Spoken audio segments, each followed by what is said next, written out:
স্বাগতম, নমস্কার।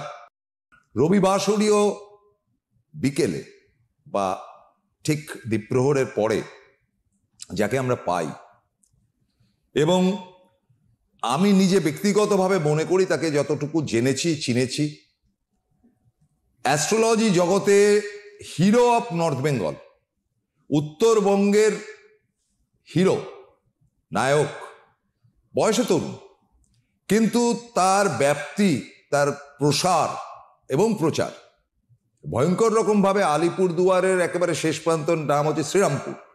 শ্রীরামপুর থেকে একেবারে মালদার শেষ অবধি অনায়াস বিচরণ তার, এবং সাংঘাতিক পপুলার, কারণ তার তন্ত্র মন্ত্র জ্যোতিষ চর্চায় মানুষ উপকৃত হন, মানুষ বিশ্বাস করেন। এবং এই জোনটাতে তিনি যেমন ঘুরছেন, আমরা অনুরোধ করেছিলাম যে আপনি দক্ষিণবঙ্গে কবে আসবেন। বলে যে দক্ষিণবঙ্গে আমি শুরু করেছি, কিন্তু নিয়মিতভাবে আসতে গেলে তো সমস্যা একটা জায়গা থেকে, সেই জন্য আমি অনলাইনে তো দেখছি এবার দক্ষিণবঙ্গটাকেও আমি বাড়াবো। একই সাথে তিনি দিল্লিতে যান এবং চিত্তরঞ্জন পার্কে নিয়মিত বসেন। ন্যাশনাল অ্যাস্ট্রোলজার বলা যেতেই পারে তাকে। আবারও বলি, বয়সে তরুণ হলে কি হবে, শ্রীরাজদীপ শাস্ত্রী আজকে আমাদের মধ্যে উপস্থিত। নমস্কার। নমস্কার।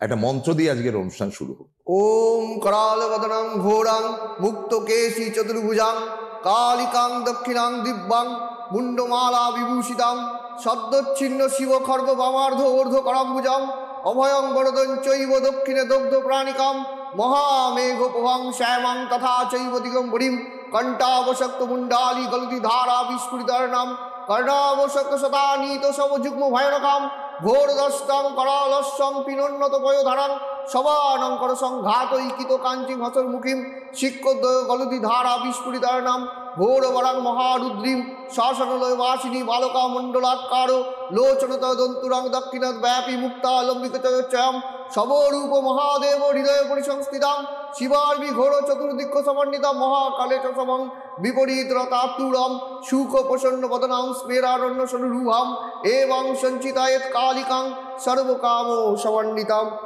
ওম কালী কালী মহাকালী কালীকে পাপনাশিনী ধর্মকাম মুখ্যদে দেবী নারায়ণ নমস্তুতে। সবার মঙ্গল হোক। আপনাকে অনেক কৃতজ্ঞতা জানাই। এবং আমি গোড়াতেই যেটা বলবো সেটা হচ্ছে যে দেখুন, ঠিক সামনের রোববার অমাবস্যার একটা রেস আসছে, এবং সোমবার দিন দুপুর 2টো থেকে কালী পুজো, শ্যামা পুজো, যেটা অঞ্চলে অঞ্চলে কেন সারা ভারতবর্ষ এবং সারা বিশ্বে। এবং বাঙালির উৎসব হচ্ছে দুর্গা পূজা। উৎসব বলতে যেটা বলি, there is a big difference between উৎসব এবং পূজা। এবং বাঙালির কমন ঈশ্বরের নাম হচ্ছে কালী। সারা পশ্চিমবঙ্গে এমন কোনো স্পট নেই 1 কিলোমিটার বা 1.5 কিলোমিটারের মধ্যে যেখানে একটা ছোট কালী মন্দির নেই, বা বড় কালী মন্দির তো আছে। তার মানে বাঙালির আরাধ্য দেবতা বা দেবীর নাম হচ্ছে গিয়ে মা কালী। যে কারণে ছাত্রছাত্রীরা পরীক্ষা দিতে যাওয়ার সময় সরস্বতীকে তো অবশ্যই তারা প্রণাম করে, কিন্তু কালীবাড়িতে গিয়ে একটুখানি ফুল নিয়ে আসে। যেমন নতুন বছর যখন শুরু হয় তখন লক্ষ্মী এবং গণেশের পুজো করে, কিন্তু পুজোটা করে গিয়ে কালীবাড়িতে। কারণ জায়গা কোথায়, আলাদা আলাদা ইন্ডিভিজুয়াল মন্দির তো আমাদের এত পাওয়া যায় না সর্বত্র। ফলে কালী দেবী, কালী বা মা যাকে বলা হয়, মা হিসেবে তিনি বাঙালির সুখে দুঃখের ঈশ্বর। তো সেইখান থেকে আমার বক্তব্যটা হচ্ছে সরাসরিভাবে যে এবারকার যে কালী পুজো, ধরুন 2025 তো আমাদের মিশ্রিত। আপনি নিজে জলপাইগুড়ির মানুষ, তছনছ হয়ে গেছে জলপাইগুড়ি প্রচন্ড। হ্যাঁ, এবং আপনার যেমন জল এবং পাথরের টুকরো নেমেছে সিকিম থেকে, ভুটান থেকে, তছনছ হয়ে যাওয়ার অবস্থা। মুখ্যমন্ত্রী সেখানে দিনের পর দিন পড়ে রয়েছেন, বিভিন্ন রাজনৈতিক দলের নেতারাও রয়েছেন। তো এই যে একটা ঘটনা, সেটা এয়ার ইন্ডিয়া বিস্ফোরণ বলুন, ভারত পাকিস্তানের যুদ্ধ বলুন, মানে ধারাবাহিকভাবে চলছে। এটা কি এইভাবেই চলবে? আমাদের কি ধ্বংসের মুখী দেখতে হবে? দেখুন, আপনি একেবারে সঠিক কথা বলেছেন। এই বছরটা তো মঙ্গলের বছর, 2025। মঙ্গল তো মঙ্গল হওয়া উচিত। হ্যাঁ, মঙ্গলদায়ী ফল না হয়ে অমঙ্গলদায়ী ফলটা কেন হচ্ছে? এবং আমি একটা কথা আগের দিনই প্রোগ্রামে বলে গেছি যে সামনেই শনি মার্গী হচ্ছে। এই যে শনি মার্গী হচ্ছে, এই শনি কিন্তু নভেম্বর মাসের এন্ড থেকে শনি কিন্তু মার্গী অবস্থা প্রাপ্ত হচ্ছে, সেই জন্য 3টে রাশির ক্ষেত্রে ভালো হবে। এই আগের দিন প্রোগ্রামে করে গেছি। কিন্তু ব্যাপারটা হচ্ছে যে এই যে বর্তমান সময়ের যে কালখণ্ডটা চলছে, বর্তমান সময়ের যে সময়টা চলছে, এই সময়ের স্থিতাবস্থাটা আসছে, এমন নয় যে বছরটা ওভারঅল কিন্তু খারাপ।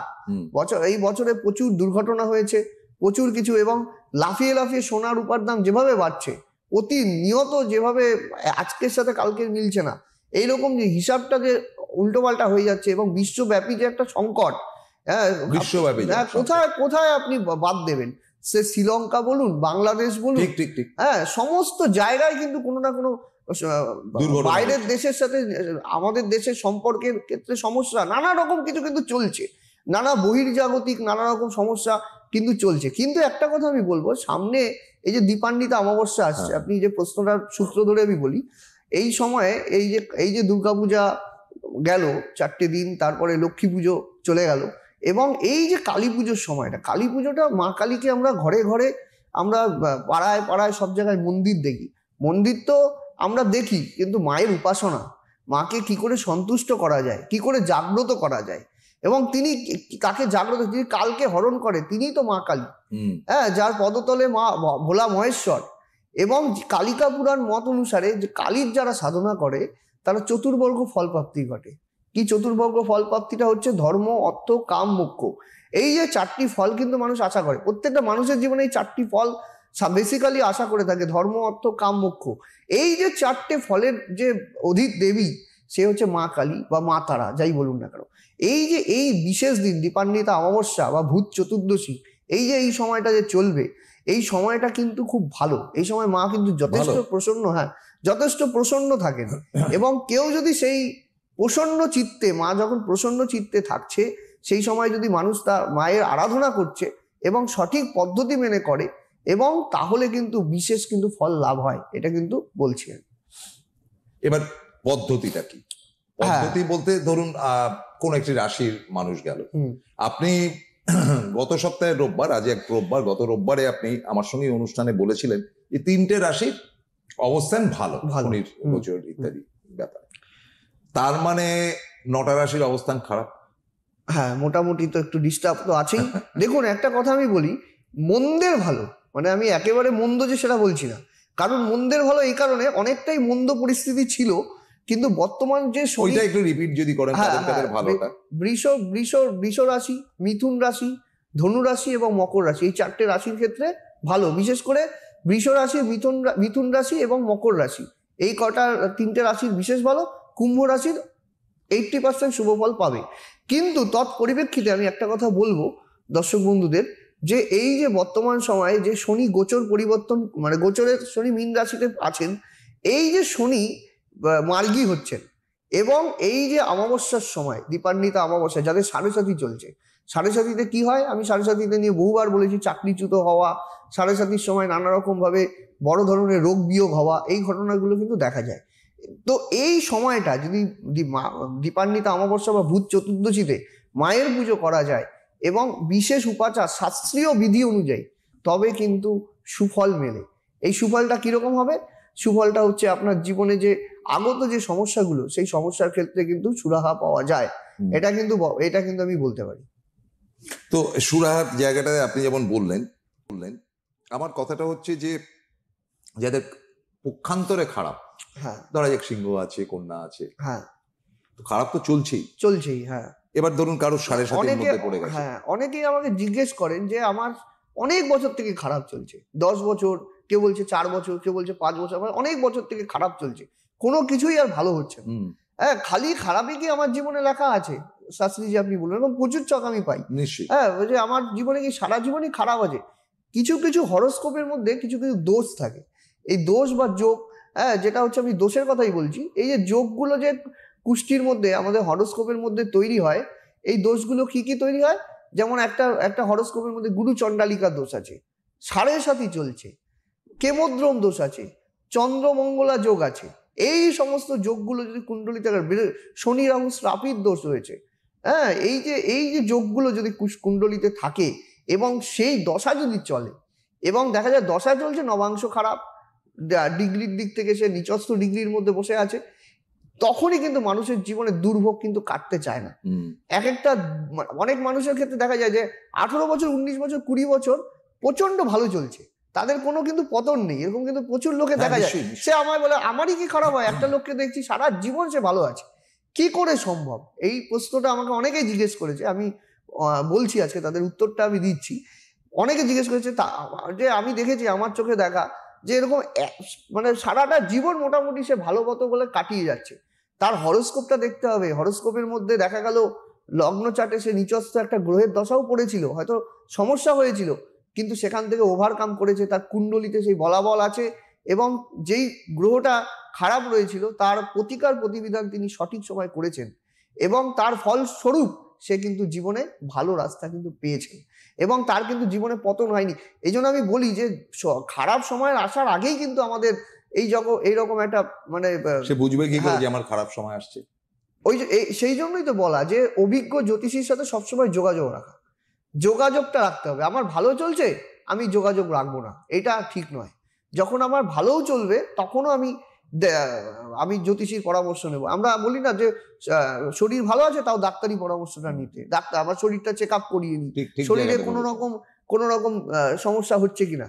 সেই রকমই জ্যোতিষ শাস্ত্রের ক্ষেত্রেও সেম ব্যাপার যে আমার সন্তানটি এবছর ফার্স্ট হচ্ছে, সামনের বছরও কি ফার্স্ট হবে, কথা বলিনি, হ্যাঁ, বা সামনে কি রেজাল্টটা এরকম হবে না ডিটোরিয়েট করবে, এই বিষয়টা জানার জন্য কিন্তু অভিজ্ঞ প্রকৃত জ্যোতিষীর কাছে কিন্তু আসা প্রয়োজন। এবং মানে রেমেডি করে নিলাম যোগাযোগ রাখলাম না সেটাও কিন্তু নয়, রেমেডি করে নেওয়ার পরেও জ্যোতিষীর সাথে যোগাযোগ রাখা, তার কথা অনুযায়ী চলা এবং সে যখন রিপোর্টিং এ ডাকবে সেই সময় অ্যাটেন্ড করা, এগুলো কিন্তু আমি সব মেনটেন করি।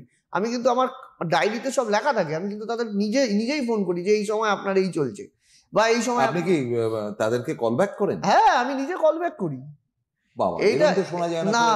এটা অনেকেই আমার সাথে যারা যুক্ত আছেন প্রত্যেকেই জানে, হ্যাঁ, এটা বলার নতুনত্বের কিছু নেই, হ্যাঁ, প্রত্যেকেই জানে। আমি কিন্তু প্রত্যেকের আমার লিস্ট সিরিয়াল লেখা থাকে, আমি তাদের কল ব্যাক করি, তাদের কি অবস্থায় আছে, কি সমস্যা হচ্ছে বা কেমন আছে সব কিন্তু রিপোর্ট নিতে থাকি, আমি সারা বছর রিপোর্ট নিতে থাকি এবং তারাও আমায় জানায় যে মানে কারণ কি, আমি একটা জিনিস দেখেছি, তার পাশে যদি আমি না থাকতে পারি তবে তো সে ভালো ফল করতে পারবে না। হ্যাঁ, একটা ক্রিকেট খেলায় বা যে একটা কোচ, হ্যাঁ, ফুটবলের কোচ যারা থাকে, কোচ কিন্তু তাদের গাইড করে, কোচ কিন্তু নিজে কিন্তু খেলে না।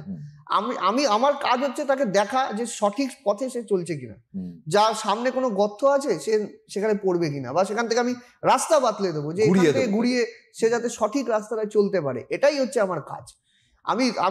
আমি একটা টিচার কখনো কিন্তু পরীক্ষা দিতে যায় না, নিশ্চয়ই টিচার কিন্তু তাকে কিন্তু জীবনের কি করলে তার অঙ্কটা সঠিক হবে, সে কি পদ্ধতিতে পড়াশোনা করলে তার ভালো রেজাল্ট হবে, টিচার সেটা গাইড করে। সেটা একজন প্রকৃত জ্যোতিষীরও তাই কাজ, যে জ্যোতিষশাস্ত্রে শুধু মানে কারি স্টোন পরিয়ে দিলে কাজ হবে না, কিন্তু এটা কিন্তু অনেকেই বলে না। তাকে সাথে থেকে তাকে কিভাবে এগোলে কখন কোন পরিস্থিতিতে সেখান থেকে সে ভালো রেজাল্ট করবে, তার জীবনে সে সফলতা অর্জন করবে। এবং সফলতা ব্যর্থতা জীবনে তো দুটোই আছে। একটা হিরো, হ্যাঁ, সারা জীবন যে সব বইতে হিরো মানে সুপার হিট হয় সেটা তো নয় কোনোদিন। হ্যাঁ, কখনো কখনো কিন্তু সে আবার ডাউনফল করে, কিন্তু হিরোই থাকে। জীবনের হিরো আপনি, সেখানে আপনাকে খালি দেখতে হবে যে আপনার যে পথটা রয়েছে সেই পথটা যাতে স্মুথ হয়, যাতে কোনো সমস্যা যাতে আপনার জীবনে একেবারে আপনাকে তলানিতে না ঠেকাতে পারে, আপনার জীবনে যদি উন্নতি, প্রগতি এবং ভালো বিষয়টা সেটা যদি ঘটতেই থাকে, সেটাই কিন্তু দেখা একজন প্রকৃত জ্যোতিষীর কাজ। আমি একটুখানি বলে দিই যে আমরা শ্রী রাজদীপ শাস্ত্রীকে কোথায় কোথায় পাবো। এখানে অবশ্য বেশিরভাগটাই রয়েছে উত্তর বাংলার, তো উত্তর বাংলা থেকে তো দেখছেন আপনারা। আগামী 10 তারিখ কালিয়াগঞ্জ, 12 তারিখ কোচবিহার, 13 তারিখ ফালাকাটা, 14 তারিখ জলপাইগুড়ি, 15 তারিখ শিলিগুড়ি, 18 তারিখ দিল্লি চিত্তরঞ্জন পাঠ, যেটা আমি বলেছিলাম। এবং তারপরে যেহেতু শ্যামা পূজা, দীপান্বিতা শ্যামা পূজা রয়েছে, তিনি নিজে পুজোতে ব্যস্ত থাকবেন। এরপরে আসছি আমি 28 তারিখ দুর্গাপুর, 29 তারিখ আসানসোল এবং 27 তারিখ হচ্ছে বর্ধমান, 27 তারিখ বর্ধমান, 28 তারিখ হচ্ছে দুর্গাপুর এবং 29 তারিখ আসানসোল। 1 November Dumdum, 2 November Baghajatin. এইটা আপাতত স্থির রয়েছে, স্থির যেটা থাকে সেটা তো হয়। আচ্ছা, এবারে যে প্রশ্নটা আমার করতে ইচ্ছা করছে, যে ধরুন আপনি দেখলেন ভাগ্য, তার পরিবারের শুদ্ধ লোক এলো, সবার ভাগ্য আপনি দেখে মোটামুটি অ্যাসেস করে দেখলেন যে তো খারাপ থাকা উচিত না। আপনি তো একটা অঙ্ক কষে এগোচ্ছেন, 2 আর 2 4ই হবে, 2 আর 2 6 হবে না। তাহলে সমস্যাটা কোথায়? চিন্তা করতে বসলেন রাজদীপ বাবু, চিন্তা করতে করতে দেখলেন যে তাহলে কি হতে পারে। এদের প্রত্যেকের ভাগ্য ঠিকঠাক আছে, প্রত্যেকের সাড়ে মানে এদের মধ্যে কেউ সাড়ে কাটিয়ে উঠেছে, কারণ মাঙ্গলিকটা কেটে উঠেছে, তাহলে তো এদের ভালো থাকা উচিত, তাহলে এদের কেন সংসারে সুখ আসছে? তখন কি বাস্তুর ব্যাপারটা আসে? এইটা সঠিক কথা বলেছেন, বাস্তুর একটা ব্যাপার আছে। কারণ যেই বাস্তুতে মানুষ থাকেন সেই বাস্তুটার অনেক সময় এফেক্ট হয়, কিন্তু সেই বাস্তুটা যদি সঠিক বাস্তু হয়ে থাকে, অনেকে দেখা যায় যে মানে বাড়ির ক্ষেত্রে সব দিক ঠিক আছে, ছোট্ট একটা ভুল হয়ে আছে, ওইটুকু ভুলের জন্য তার মোটামুটি অনেক দিক থেকেই সমস্যা সংকুলতা আসছে। ঠিক আছে, দেখা গেল উত্তর পূর্ব কোণটা ডিস্টার্ব রয়েছে, ঠিক আছে, পূর্ব দিকটা ডিস্টার্ব রয়েছে, সেক্ষেত্রে কি আর বাকি কোণগুলো সবকিছু মোটামুটি ঠিক আছে, তখন দেখা যায় যে ওইটুকু বাস্তুর জন্য সমস্যা আসে। কিন্তু বাস্তুটার সামান্য পরিমাণের সেই জায়গাটা যদি দেখিয়ে নেওয়া যায় তবে কিন্তু খুব ভালো রেজাল্ট করে, এবং প্রচুর ভুরি ভুরি উদাহরণ আছে, হরোস্কোপও ঠিক আছে, বাস্তুও ঠিক আছে, সেক্ষেত্রে কিন্তু তার গেন, তার জীবনে কিন্তু প্রচুর উন্নতি, হ্যাঁ, তাকে কিন্তু কেউ আটকাতে পারে না। আমি একটা উদাহরণ দিই, এই যে সম্প্রতি গত সপ্তাহে যে আপনাদের উত্তরবঙ্গে এই যে জলোচ্ছ্বাস হলো, একেবারে ভেঙে চুরে চৌচির, আপনার নিজের এলাকাটা যদিও খুব উঁচু, আপনি খুব সফিস্টিকেটেড এলাকায় থাকেন, আপনার ওখানে হাইকোর্টের যেটা পার্টটা আমি দেখে এসেছি, দারুণ সুন্দর, মানে ডুয়ার্স এর রাস্তা দিয়ে যেতে গেলে ওটা নজরে পড়বে, ওখানেই আপনার বাড়ি, একবার প্রপার টাউনশিপ। ধরুন যেখানে যেখানে হয়নি, হ্যাঁ, মাটিগাড়া ফাটিগাড়া ইত্যাদি যেসব জায়গায় জলোচ্ছ্বাস হয়েছে, এটা তো নানান রকম রাশির লোক রয়েছে, সুতরাং পার্টিকুলার সিংহ রাশি এফেক্টেড হয়েছে বা এটা তো বলা যায় না। তার মানে এটা হচ্ছে গিয়ে বাস্তুটা সেই সময়টা ঠিক ছিল না। বাস্তুর থেকেও বড় কথা এটা হচ্ছে, ব্যাপারটা আমি বলি, এই যে মানুষ যে প্রকৃতির উপরে কিছুটা হচ্ছে, বলে না যে কিছুটা হচ্ছে, এখানে কিন্তু ব্যাপার হচ্ছে প্রকৃতিরও নির্ভরশীল, প্রকৃতির ওপরে কিন্তু কারো হাত নেই, এটা কিন্তু একটা ব্যাপার। মানুষ আমরা কিন্তু ইন্ডিভিজুয়াল। দেখা গেলো একটা ট্রেন অ্যাক্সিডেন্ট হলো, সেই সময় অনেক লোক মারা গেল, তখন তো কিন্তু তার প্রত্যেকেরই যে খারাপ ছিল, হ্যাঁ, প্রত্যেকেরই যে মানে সেই সময় মানে মানে কোনো ফাড়া ছিল সেটা কিন্তু না। সেটা কি হয়, কোনো একটা টাইমে রাহুকাল চলে, এগুলো কালবেলা চলে, বারবেলা চলে, এই যে সময়গুলো চলে, আমাদের দেখবেন দুর্গাপূজার সময় দুর্গাপূজা পর্যন্ত স্থগিত করা হয় কালবেলা পড়ে গেলে, এটা কি আপনি জানেন?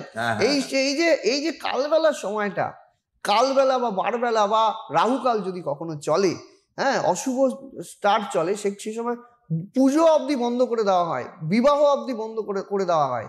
এটা যারা জানেন তারা খুব ভালো মতোই পরিষ্কার জানেন। এই যে রাহুকাল যখনই চলবে সেই সময়টা কিন্তু বড় বড় সমস্যা আসে, ঠিক আছে, বড় বড় সমস্যা।